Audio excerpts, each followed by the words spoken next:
টি-20 বিশ্বকাপে সুপার-8 নিশ্চিত করা প্রধান লক্ষ্য বাংলাদেশের। সেই পথে শ্রীলঙ্কা, সাউথ আফ্রিকা বড় বাধা হলেও দু দলকেই হারানোর সামর্থ্য রাখে বাংলাদেশ, বলছেন মাশরাফি বিন মুর্তজা। চাপ না নিয়ে নিজেদের খেলায় মনোযোগ রাখতে বলছেন সাবেক এই অধিনায়ক। এ নিয়ে আলোচনা করতে বসুন্ধরা থেকে আমাদের সাথে যোগ দিচ্ছেন আন্তর্জাতিক ক্রিকেট ভাষ্যকার শামীম আশরাফ চৌধুরী। শামীম আশরাফ চৌধুরী, আপনাকে স্বাগত জানাচ্ছি আমাদের এই সংবাদে।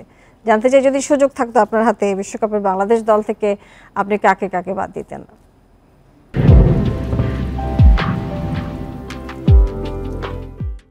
বাদ দেওয়ার ব্যাপারটা আমার মনে হয় যে মোটামুটি যে দল গঠন করা হয়েছে এখানে বাদ পড়ার মতো সেরকম কেউ নেই। দুটো একটা অপশন হয়তো প্রেফারেবল ছিল, খুব টাচ এন্ড গো ছিল। তানজিম সাকিব বোলার এবং মোহাম্মদ সাইফুদ্দিনের মধ্যে চয়েসটা হয়তো একটু ডিফিকাল্ট ছিল আমাদের সিলেক্টরদের জন্য। তাছাড়া আমি যে খুব বেশি অপশন সিলেক্টরদের কাছে হাতে ছিল সেটা আমি মনে করি না। তো মোটামুটি পার্সোনালি আমি ভাবছি যে এটা মোটামুটি যে দল গঠন করলে আমাদের বেস্ট খেলাটা আদায় করা যাবে সেটাই গঠন করা হয়েছে। ধরুন যুক্তরাষ্ট্রের বিপক্ষে বাংলাদেশ 3-0 সিরিজ জিতলো, তাতে কি বলা যাবে যে বিশ্বকাপে সুপার-8 খেলবে বাংলাদেশ? কি মনে হয়? না না, অবশ্যই না। ইউএস এর সঙ্গে 3 ম্যাচ জিতলেই যে আমরা সুপার-8 কোয়ালিফাই করতে পারবো তার কোনো গ্যারান্টি নেই। এবং বাংলাদেশ দুর্ভাগ্যবশত সত্যকে সত্য মানতে হবে। রিয়েলিস্টিক্যালি চিন্তা করলে আমাদের দলটা খুব একটা টি-20 ফরম্যাটে বাংলাদেশ এমনি 3 ফরম্যাটের মধ্যে সবচেয়ে উইকেস্ট ফরম্যাট বাংলাদেশের। এবং রিসেন্ট ফর্ম যেটা আমরা দেখেছি, জিম্বাবুয়ের মতো দল যেটা বিশ্বকাপে কোয়ালিফাই করতে পারে নাই, টি-20 বিশ্বকাপে কোয়ালিফাই করতে পারে নাই, সেই দলকে হারাতে আমাদের ঘাম ঝরাতে হয়েছে এবং একটা ম্যাচেও আমরা পরাজিত হয়েছি। এবং তার আগে 2-1 আমরা শ্রীলঙ্কার কাছে নিজেদের মাটিতে হেরেছি।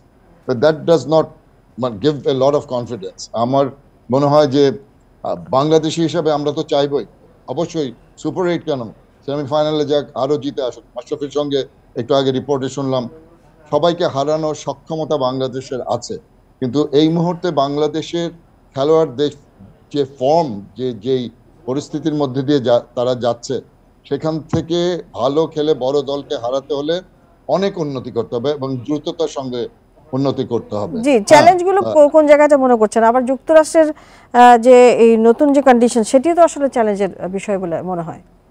কিছুটা যুক্তরাষ্ট্রের দু ধরনের টার্ফ উইকেটেও খেলা হবে এবং ড্রপ এন্ড পিচে যেটা খেলা হবে। নর্মাল ড্রপ এন্ড পিচ নিউ ইয়র্কে যেটা খেলা হবে নাসাউ কাউন্টিতে, সেই জায়গায় নিশ্চয়ই একটু ডিফারেন্ট কন্ডিশনের ব্যাপার আছে। কিন্তু এটাই তো আসল পরীক্ষা। বিভিন্ন কন্ডিশনকে নিজেদের দলকে ধাতস্থ করার যে সুযোগটা এসছে এই 3টা ম্যাচের কারণে, এটা কিন্তু একটা বড় অ্যাডভান্টেজ। অনেক দল কিন্তু একটা প্র্যাকটিস ম্যাচ খেলবে, বাংলাদেশ 3টা ম্যাচ খেলছে সিরিজ, তারপরে একটা ম্যাচ ইউএস এর সঙ্গে প্র্যাকটিস ম্যাচ এবং ভারতের সঙ্গে নিউ ইয়র্কে একটা ম্যাচ খেলা।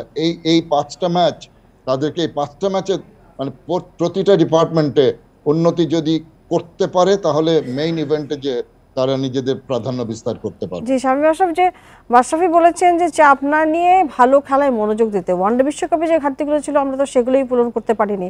কেন পূরণ করতে পারিনি বলে আপনার মনে হয়? কারণগুলো হচ্ছে যে players are out of form. আমরা যাদের উপর নির্ভরশীল, এখন হয় কি 2020 এত স্বল্প পরিসরের খেলা, প্রথম অবস্থা থেকে পাওয়ার প্লেয়ার অ্যাডভান্টেজটা না নিতে পারলে পিছপা হয়ে যাবে, immediately your on the back foot. আমরা চপিং অ্যান্ড চেঞ্জিং অনেক করেছি বিশ্বকাপে, মানে 50-50 ওভার বিশ্বকাপে, যেটা আমাদের জন্য ফলপ্রসূ হয়নি। সবকিছু মিলিয়ে আমাদের মনে হয় একটা ছকে ফেলে সেই ছকটা ধরে রাখা, যতদিন পর্যন্ত সেই ছকটা ধরে রাখা যায়। এবং আমি যেটা বলছিলাম, প্রতিটা ডিপার্টমেন্টে আমাদের রিসেন্ট টাইমসে 2টা সিরিজের কথা বললাম, জিম্বাবুয়ে এবং শ্রীলঙ্কার বিরুদ্ধে 7-8টা ক্যাচ, 42টা ক্যাচের মধ্যে 7-8টা ক্যাচ ড্রপ হয়েছে। সেই ক্ষেত্রে ফিল্ডিং এর উন্নতি করতে হবে। ব্যাটিং টপ অর্ডার কেউই রান করতে পারছে না। লিটন কুমার দাস রানের মধ্যে নাই, নাজমুল হোসেন শান্ত রানের মধ্যে নাই। পরিবর্তন হতে খুব সময় লাগে না, 1-2টা বড় ইনিংস কিন্তু একটা ভালো খেলোয়াড়কে তার ফর্মটা ফিরে আনতে সাহায্য করে। কিন্তু সেটা যদি খুব দ্রুততার সঙ্গে, এবং এই এই 3 ম্যাচ সিরিজে যুক্তরাষ্ট্রের সঙ্গে যদি করতে পারে বাংলাদেশ, তাহলে তারা কিন্তু অনেক বড় কনফিডেন্স লেভেল নিয়ে মেইন ইভেন্টে তারা যেতে পারে। যুক্তরাষ্ট্রকে কতটা শক্তিশালী প্রতিপক্ষ মনে করেন আপনি? না, যুক্তরাষ্ট্র অতটা বড় প্রতিপক্ষ না, এটা মানতে হবে। কিন্তু 2020 ক্রিকেট এমন একটা ফানি গেম, আমরা বলি মাঝে মাঝে যে একদিনে একটা দল যদি বেশি ভালো খেলে এবং একটা দল খারাপ খেলে, দুর্বল দলও একটা শক্তিশালী দলকে হারাতে পারে।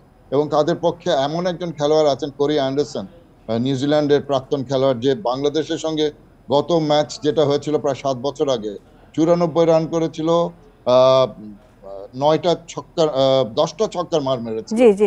এবং শামীম আশরাফ, সেই আমাদের প্রতিষ্ঠাটি সময় খুব কম, ছোট্ট করে একটু জানতে চাই যে আমরা দেখি যে ধারাবাহিকভাবে যে ভালো ক্রিকেটার উঠে আসছে না, সংকটগুলো কোথায়? এই দায় আসলে বিসিবির কতটুকু বলে আপনি মনে করেন? আমরা কেন আসলে ধারাবাহিকভাবে ভালো ক্রিকেটার পাচ্ছি না? বিসিবি যথার্থ চেষ্টা করছে। আমাদের মেনে মনে হয়, আমার কাছে যেটা মনে হয় যে মূল প্রবলেম হচ্ছে লঙ্গার ভার্সন ক্রিকেট।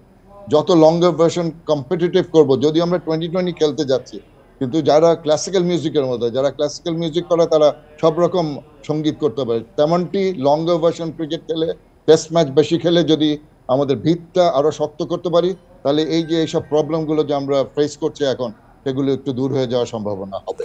নিশ্চয়ই সেই প্রত্যাশা আমাদের। শামীম আশরাফ, আপনাকে অনেক ধন্যবাদ আমাদের সাথে যুক্ত হয়ে এ বিষয়ে কথা বলবার জন্য।